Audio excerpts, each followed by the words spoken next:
Cumi, kira-kira enaknya diapain ya? Karena hari ini aku lagi males banget untuk masak ribet, jadi aku putusin untuk masak nasi goreng cumi.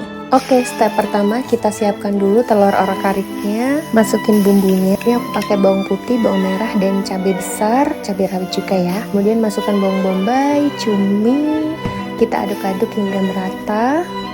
Lalu seasoning kaldu jamur, garam dan lada, dan cumi hitamnya udah jadi. Step kedua kita siapkan bawang putih dan ebi. Ini untuk bumbu nasi gorengnya ya. Kemudian masukkan cuminya, kita kasih seasoning. Meskipun cuma nasi goreng tapi percayalah ini enak banget. Oke, see you the next video.